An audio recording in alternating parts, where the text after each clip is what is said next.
Bloomberg Audio Studios. Podcasts, radio, news.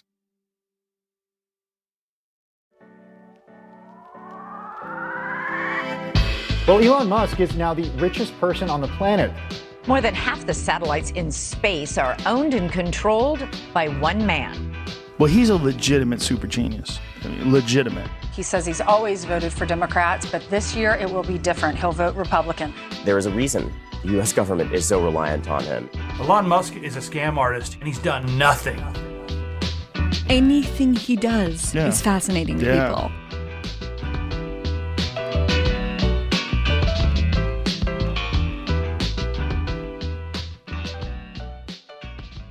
Welcome to Elon Inc., Bloomberg's weekly podcast about Elon Musk. It's Tuesday, June 11th. I'm your host, David Papadopoulos. This week, we are talking Tesla, specifically about the upcoming shareholder meeting to determine, among other things, Elon Musk's pay package. It's a controversial topic as a Delaware judge threw out his previous $56 billion compensation, and there are people campaigning loudly on both sides. We're going to hear from some of them and also consider the current comatose state of Tesla stock. Ultimately, the question is, how much does this vote matter? A lot, it turns out, to Elon, but probably much less to the woman who holds his fate in her hands. Lastly, we'll dissect a sudden and explosive feud with not one, but two of Elon's rivals.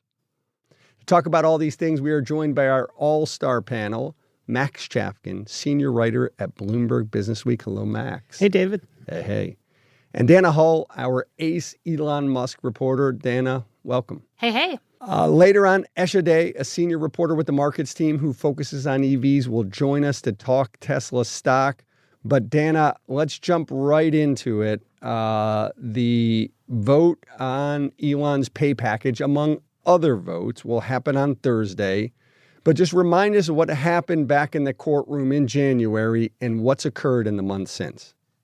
Yeah, so to back up for a little bit, in 2018, shareholders overwhelmingly approved this kind of crazy, staggering moonshot pay package that was supposed to incentivize Elon Musk to stay focused on Tesla.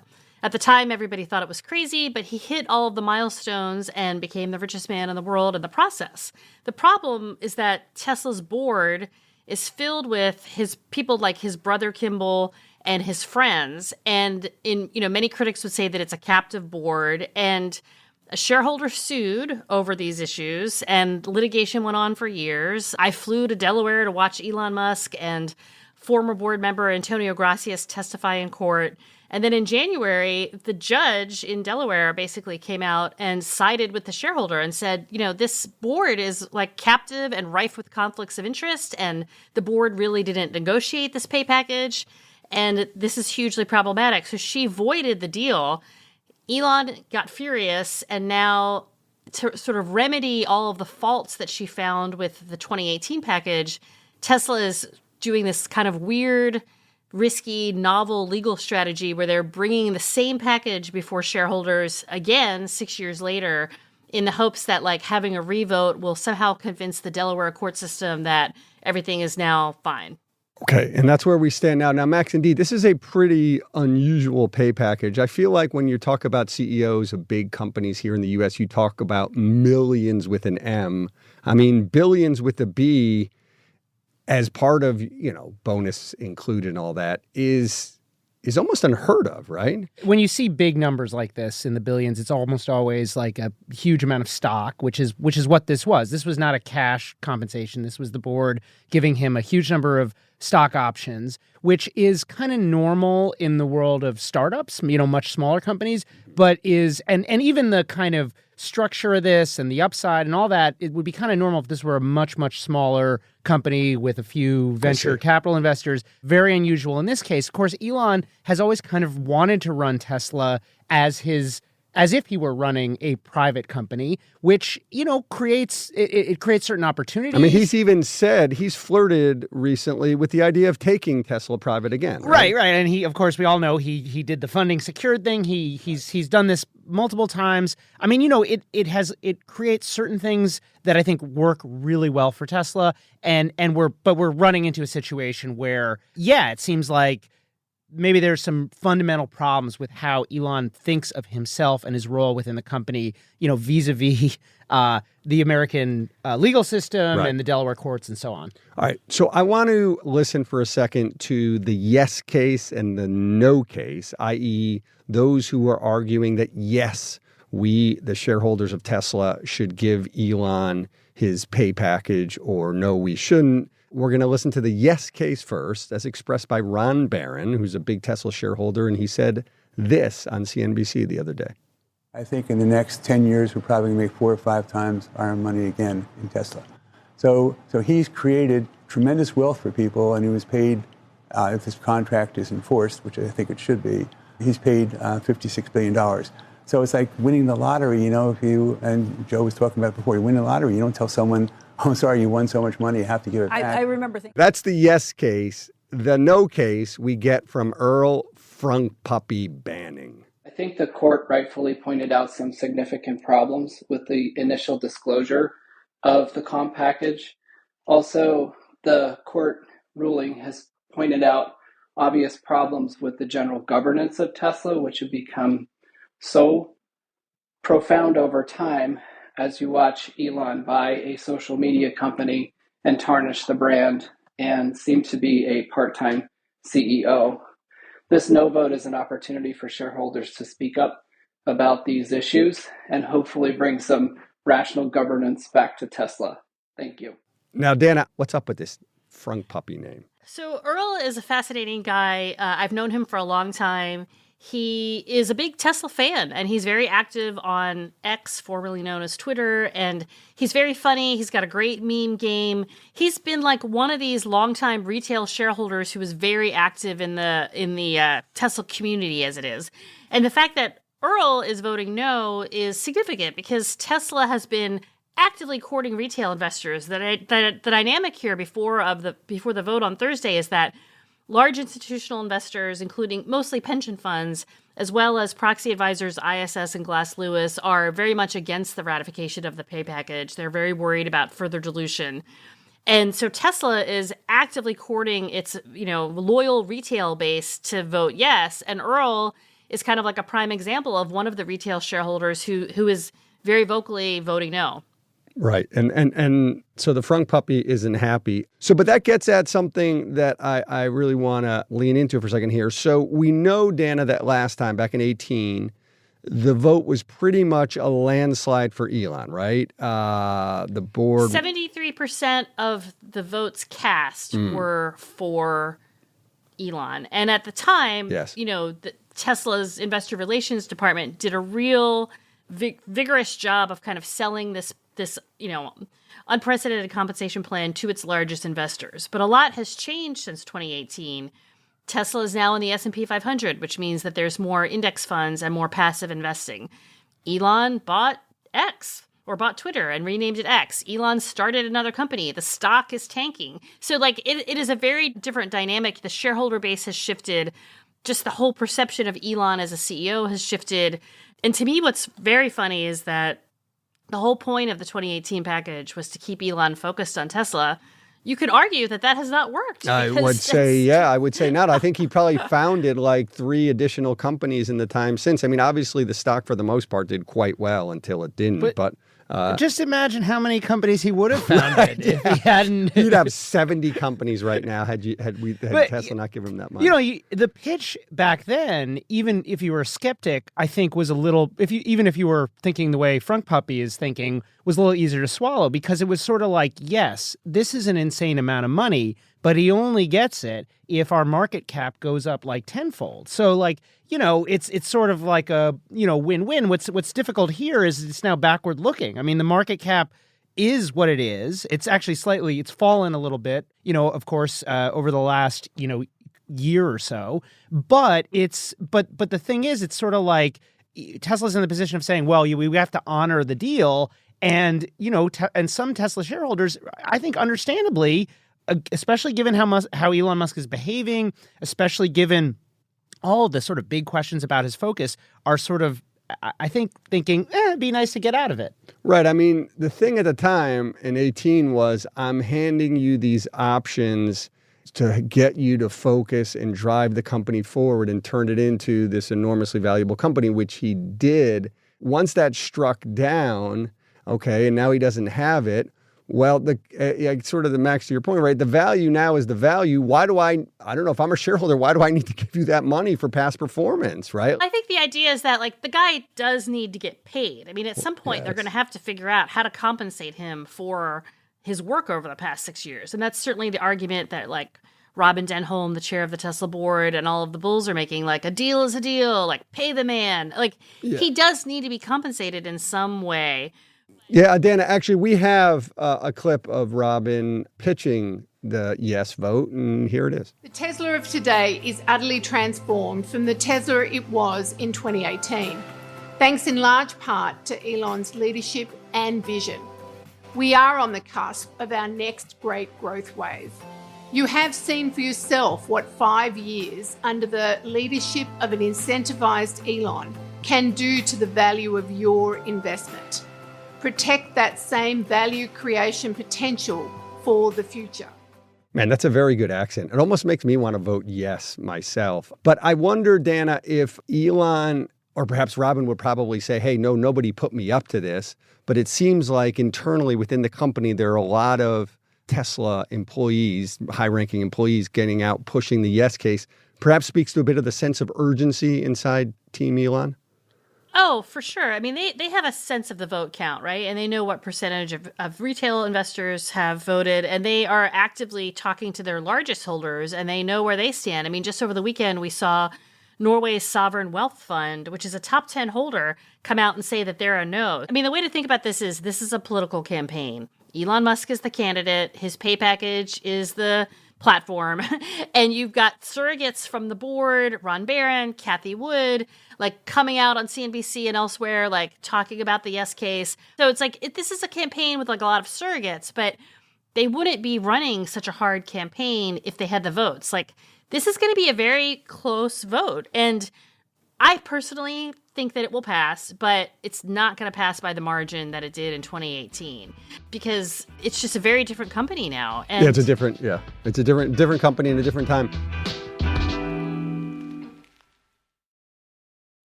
Okay, Max, now, even if the vote is yes in the end, which, as Dana is telling us, is the base case here, does it actually even matter? Is it binding here? I mean, the reality is the judge doesn't have to take this vote into account if she doesn't want to, no? No. Dana's comparing to a political campaign, which I think is right in the sense that, perceptions and spin are going to be really important in kind of evaluating the result of this thing. But it's more it's not like a presidential general election. It's more like a primary in a state that doesn't really matter on its own.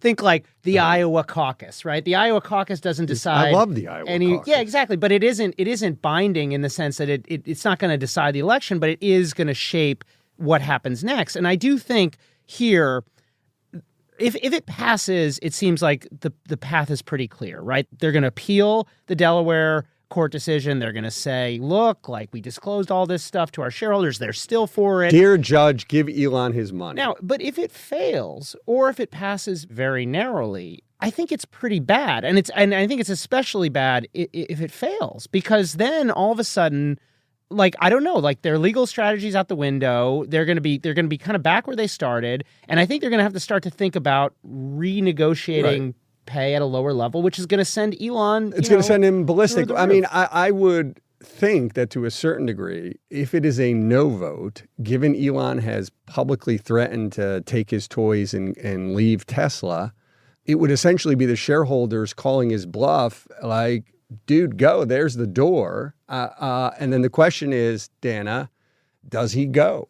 I think it depends on how much of a narcissistic injury a no vote would be to him, because he is still the largest shareholder in the company. He's got 13%. It is hard to imagine him being so upset that he would just quit But he's an unpredictable, very emotional person, and you have to kind of war game for every scenario. It's just funny, like an autopilot engineer will like be on X saying, "Oh, my Elon's so great. I've learned so much from him." And then Elon will respond like, "Much appreciated." It's like how grassroots is this campaign? And then on the other side, Norway's sovereign wealth fund, some pension funds, CalSTRS, Amalgamated back, Frunk Puppy. Another big shareholder is this guy Leo, who is in Singapore. Yeah. He's like one of the largest retail shareholders. He's absolutely a no. And I think it's just going to be super close. I would love to be able to figure out the final vote tally. I'm like a Senate majority leader. I've got this like whip list in my head. Like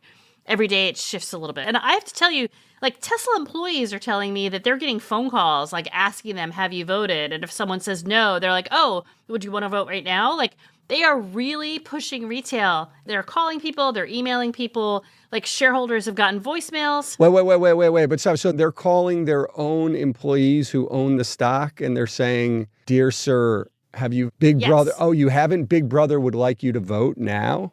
Well, they really want you to vote. I mean, and there is a website called votetesla.com. Tesla's running ads. There's a video on the Tesla website and, being distributed on social media where Optimus, the robot that Elon Musk has said will be the greatest consumer product of all time, it's going to be worth many trillions of dollars, is also pitching the vote. It's talking. Oh, really? It's talking to you and telling you, the Tesla shareholder, to convincingly as Robin Denholm. So they're pulling out all the stops. Your vote decides the future of Tesla. We made it easy to cast your vote any of 3 ways: online, by QR code, or by phone. All right, the bot's pushing me. All right, Dana, before we move on, of course, the pay package isn't the only thing being voted on Thursday. Any other highlights that will come up in terms of votes at the shareholder meeting? Yeah, so there are 12 resolutions. I'm sure that every listener of the Elon Inc. podcast has carefully read the very long... Every single one of them. Proxy, every single word of the proxy. But there's 12 resolutions. I think at the very beginning, we're going to hear... So 2 board members are up for re-election. James Murdoch and Kimball Musk, Elon's younger brother. That's going to be key to watch. There could be like a revolt against those 2. And then Proposal 3 is... moving the company's legal headquarters from Delaware to Texas. And then Proposal 4 is the pay. And then there's other things about like the right to unionize.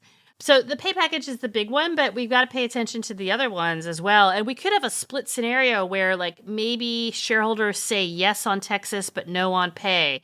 Maybe it's yes on James Murdoch, no on Kimball. Like it could go many different ways. Okay. All right. So we'll see what the vote is on Thursday. And if there's some big shocker, perhaps, Elon Inc. listeners, we will be in your feed that evening or the following morning.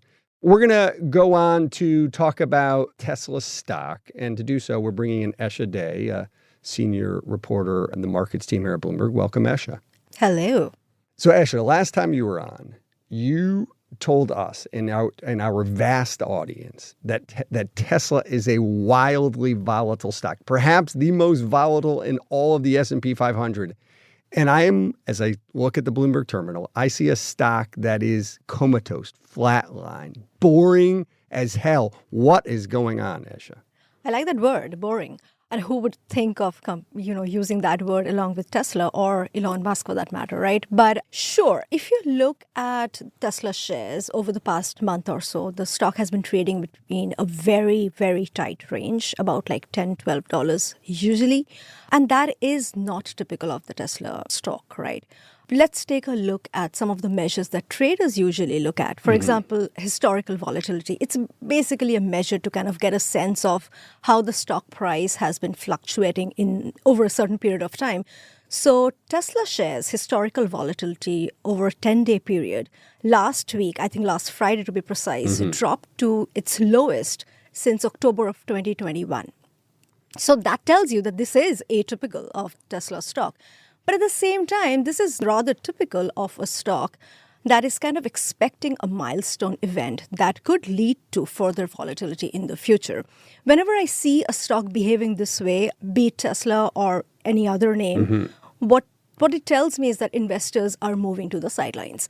And that is understandable. Investors try to move to the sideline and kind of hunker down when they think that there will be a lot of volatility in the recent time, right? So the milestone event, the breakout essentially that they're waiting for, higher or lower, is our sense that it's tied to the pay package vote? 100%. So a lot of the conversation, I would say most of the conversations I've been having with investors and market watchers and just like broadly stock watchers and pundits, it has been that this is a near-term risk event for the stock. And that really is why we are seeing kind of this very little movement in the stock in the recent times. But then uncertainty is not just about the Musk pay package at this point, right? Everything about Tesla is kind of shrouded in a lot of confusion and uncertainty at this point. Just to pause there for a second. So the concern again is that, because if he wins the vote, I suppose maybe the stock, whatever, ticks up a bit higher. But the concern is, lo and behold, he loses the vote. And as Dana was saying earlier, he potentially gets so ticked off, he just says, screw you all, I'm out of here. He walks, and then all of a sudden, the bottom falls out of the stock. No. I just made all that up. No, it's not supposed to be that big of a risk event. People are waiting on the sidelines and trying to understand what exactly comes out of this vote. But it's expected to be a near-term risk event, is what everybody's telling me. In the longer term, nobody thinks that even if it's a negative vote, Elon Musk is going to be ticked off enough that he would completely, as you said, like maybe shareholders will call his bluff, but it'll be a bluff. It'll be proven to be a bluff. So, but then there are other risks. This is not the only risk for Tesla at this point. There's also the risk about, is this like going to be an AI company at all? Like, the entire kind of pivot that Musk tried to pull about Tesla not being an EV company anymore, it's going to be an AI company. That's an uncertainty. There's also the elections later this year, and a lot of people are worried about what a potential Trump win could mean for electric vehicle sales in this country at a time when sales are already slow. They've slowed quite a bit. Now, Max, we're talking about a stock that is stabilized, and one of the reasons why I wanted to talk about the stock is, this is a rare patch of absolute tranquility in the stock, but after it absolutely collapsed at the beginning of the year, right? Yeah. Yeah, I mean, it's been really bad. I think what's calmed things down is Elon Musk said, as Esha's hinting at, we're going to pivot towards robo-taxis, and everyone's kind of, who knows, maybe that looks better than I guess a lot of people think. Maybe they lift the curtain or the sheet off of the new robo-taxi model in August, as many people expect. And it is something that feels more immediate than I'd say most people who follow this technology would expect. So there's sort of possible upsides, but they're all, you kind of really have to squint for a lot of them. Maybe Trump and Elon get really close and he gets elected and somehow that. Yeah. I mean, the one thing I'll say is people who are really worried about Tesla, about Elon Musk, also tend to be people who think that Tesla could do okay without him. And I think there's sort of an evolution happening, and this conversation around pay shows it, where for a long time, I think if you poll Tesla investors, they would all say that basically the company is worthless, pointless, give up, whatever, without Elon Musk. And I think the fact that some people are voting against this and that more people are coming around to it suggests that there is a feeling that maybe Tesla without Elon Musk is more okay than we realized before. Dana, in conversations you have with your sources, does a post-Elon Musk Tesla come up more now than before? I mean, Elon Musk has been the CEO of Tesla since 2008. He's like the longest running CEO of any car company ever. Like, it's just like this, it's just been this incredible run. But I do think that there is a scenario where Tesla just becomes a car company and someone else runs it and they just make cars and they forget about all this robotaxi stuff. That's kind of hard for me to envision because the brand is so intertwined with him and always has been. Yeah. So Esha, on that, where you have indeed some shareholders, some investors arguing that at this point, as improbable as it sounds, Elon is hurting the company and the stock more than he's helping it. But you're telling us that absolutely, positively, if it's a no vote that causes these will Elon leave questions, the stock tanks, you say? No. No. I haven't gotten a single thing right with you. Okay, so then what happened? I don't think anybody's expecting this to be a big selling event. And I think I can kind of agree with Dana here. Tesla is still very synonymous with Elon Musk. So people think that if Tesla wants to be just an EV company, yes, it can probably do without Musk. But if Tesla has to justify those insane valuations of its stock, then it has to become an AI company, and nobody thinks Tesla can really do it without Musk. So the idea is, even if the vote is a no, it could be some weakness in the stock, which has anyway not been the most exciting stock in the market for some time now. But at any point, especially in August, if there's a very exciting unveiling happening of the robotaxi, this can, sky's the limit. Yeah, Esha, and perhaps when that exciting unveiling of the robotaxi happens, we'll have you back on. When you are there, don't bring us boring again. You're better than that. Bring us wild, surprising news. Tell the stock. Okay, but thank you for joining us. Thank you. Okay, Max, I feel like we had no feud last week, but we're back with a big time. Oh, man. Feud. Huge. This is, this is a biggie. Breaking feud. This is high both on the feud board in terms of the ranking of the feud, but also high because we're talking about some of the most important executives in the business world, some of the most powerful people on earth, and they are feuding, which I love.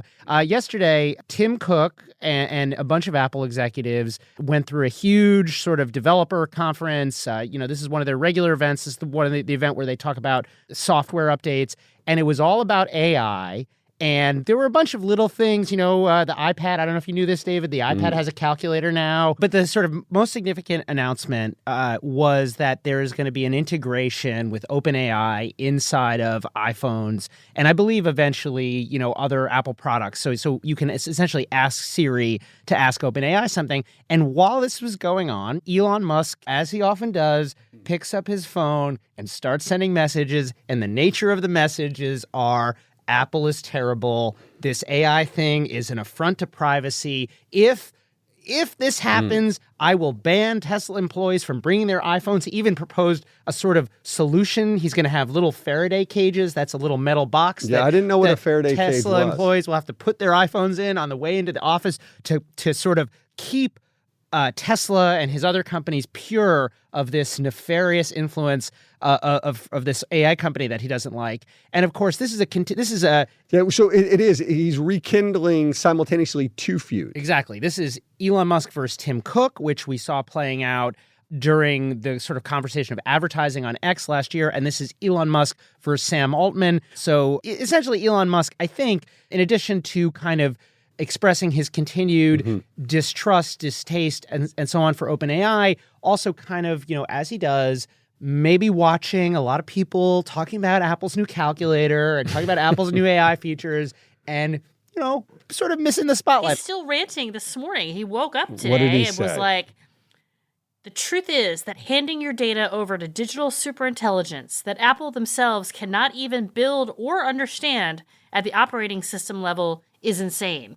So he's kind of like, he's like, it's like this two-part thing where like, I'm worried about your privacy and you should be too, but also like Apple can't even build AI on their own. Yeah, it's like a feud within a feud. It's like a nesting feud. Now, I think, Elon Musk is probably right to say, hey, we should be skeptical of what a giant company says about privacy, especially when we're talking about AI. But there is some irony, maybe even a little hypocrisy here, given that Elon Musk has his own competing AI thing. And even amid all these tweets is threatening to form a partnership with Samsung and create his own, like a Grok phone or something. So I'm not sure how much of this is just, like I said, competitive, maybe jealousy, a little bit of jealousy. All right, yeah. but let's break this down, though, for a second, because it seems to be setting up like there's like a 2-on-1 cage match. Altman and Cook versus Elon. It essentially would just come down to Cook, who I believe is pretty fit.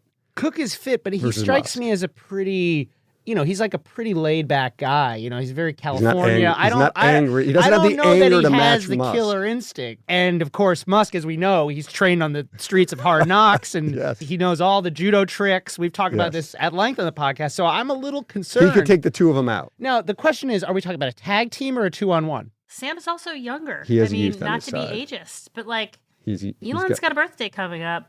Sam's got a little bit of an age differential there. Yeah, I just don't know. Does he have the girth, though, to match? Okay.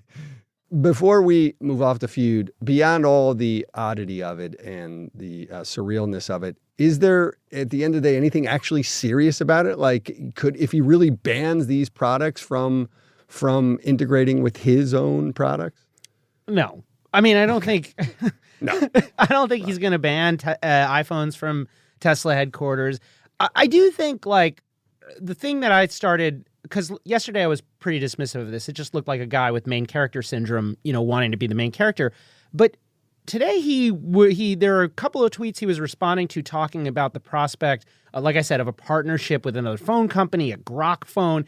And that, if I were a Tesla shareholder, that would give me a little pause. Because, like, if Elon Musk starts a phone company, that's another, or like company number 7. And it just starts to make you think, like, okay, like maybe he's really serious. Like maybe he really does intend to take his AI talents to the handset rather than building them in the car. Well, you gotta say this, whether the product's any good or not, the Grok phone sounds pretty damn cool. I mean, it's just, it's so funny that he's like, you can't trust OpenAI. What we need is a chatbot that is cooler, and that's going to, solve all our problems. Max, Dana, thank you very much. Thank you. Great to be here.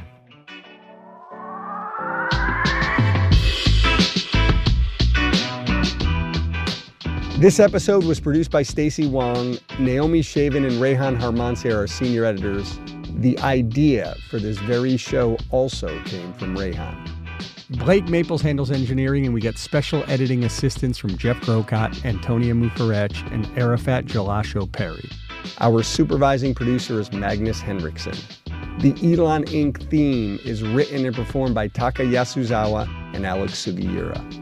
Brendan Francis Newnham is our executive producer, and Sage Bauman is the head of Bloomberg Podcasts.